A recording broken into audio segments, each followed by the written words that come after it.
Hi everybody, this is John. Today we will be reading Where the Wild Things Are, Story and Pictures by Maurice, Sendak. As always, we have Remy the raccoon listening in. He'll be here in the background. Don't pay too much attention to him. But today we're going to be reading Where the Wild Things Are. Now this is a book that I really enjoyed when I was a kid, so I really hope you will enjoy it too. This book is about those feelings that we all feel inside where we're running wild. We feel maybe a little out of control. Those are natural. Everybody has those feelings. And where the wild things are is where we go when we feel that, and what is ultimately keeping us grounded. So, let's get into it. Beautiful colors here on this page. Where the Wild Things Are. Story and Pictures by Maurice, Sendak.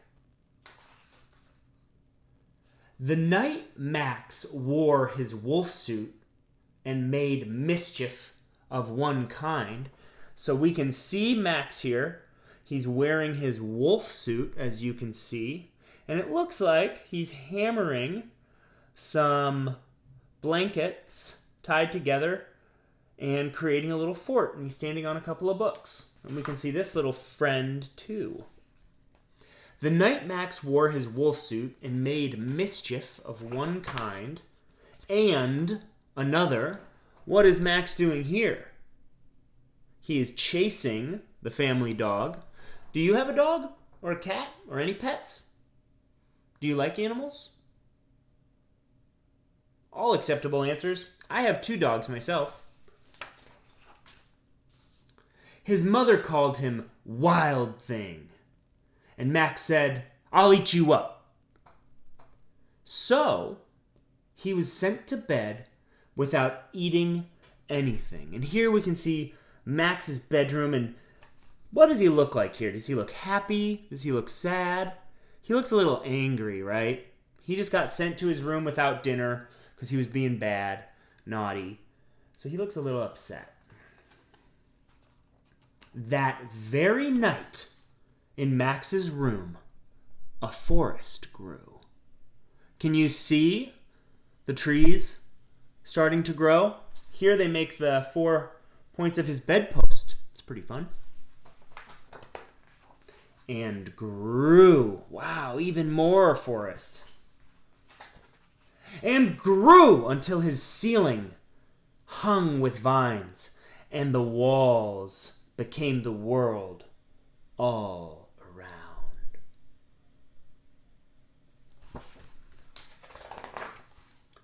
And an ocean tumbled by with a private boat for Max, and he sailed off through night and day. We can see Max. What does he look like now? He looks pretty happy, right? And he's on his Max boat. And an ocean tumbled by with a private boat for Max, and he sailed off through the night and day. And in and out of weeks and almost over a year to where the wild things are. What does Max look like here? He's a little apprehensive, right? He's a little scared maybe. And what do we see over there? We see a big old wild thing. It's like a crocodile with blonde hair and scaly arms and a scaly back, and it's just a wild thing. We don't know. It's not any animal we have in our world, only where the wild things are. And when he came to this place where the wild things are, they roared their terrible roars and gnashed their terrible teeth and rolled their terrible eyes and showed their terrible claws. What is Max doing over here? He looks a little upset. And look at these wild things. We have, looks like a lion with 3 horns and razor sharp claws. We have kind of a goat, bat. We have this guy. And of course we have this red-haired one in the back with duck feet. These are wild animals. Till Max said, "Be still!" and tamed them with the magic trick of staring into all their yellow eyes without blinking once. And they were frightened and called him the most wild thing of all. So let's look at Max. He's staring them down, and they're going, "Whoa! We've never been stared at before." And they're freaked out. They're scared. And made him king of all the wild things. So we can see King Max with his crown and his scepter and all the wild things bowing down. We have a few new ones. We have this fun one. We have the redhead. We have the bull one with human feet. We have a bird with, looks like a bird body. And then we have this one back here. Nobody knows. Nobody knows. And now, cried Max, let the wild rumpus start. Let's look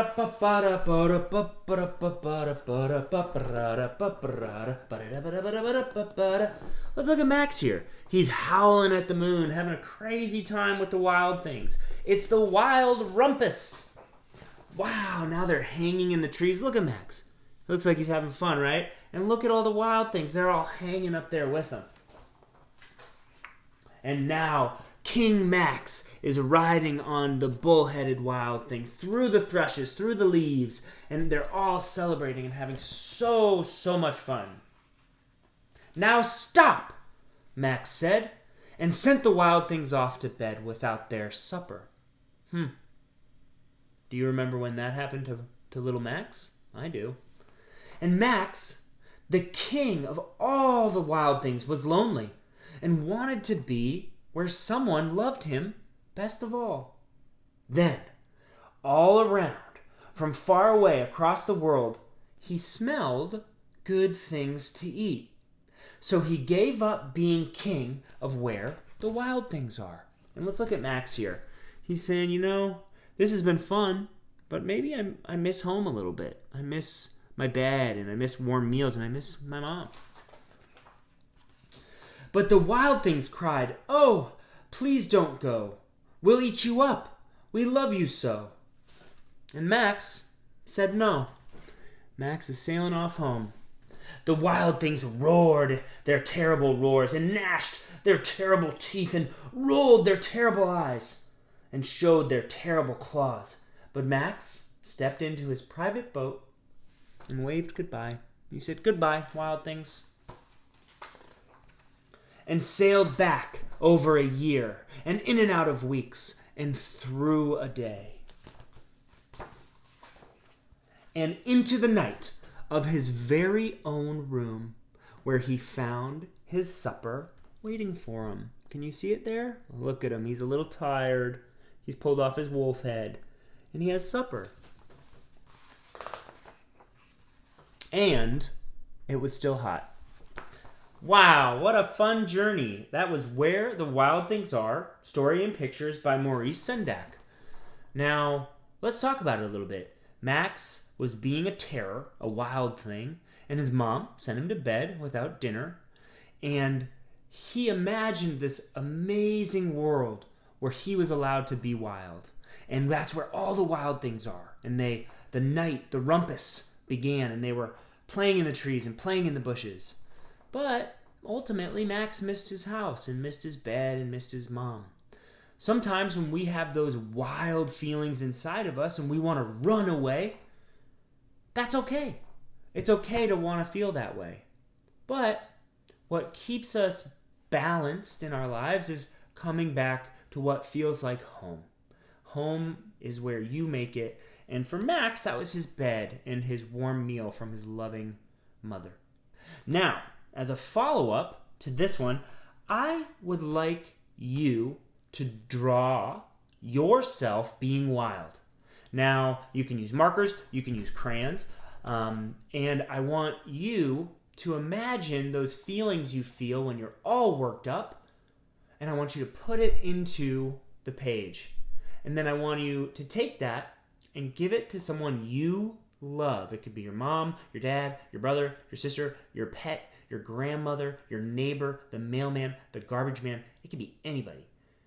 And say, this is what I feel like when I'm feeling wild but you make me feel calm. So thank you. So again, your assignment is draw what you feel like when you're wild and give it to someone you love. I hope you enjoyed Where the Wild Things Are, story and pictures by Maurice Sendak. I know Remy the raccoon certainly did. I could hear him chuckling the whole time. And we will be back with more. Please enjoy the rest of your day or your evening and be well.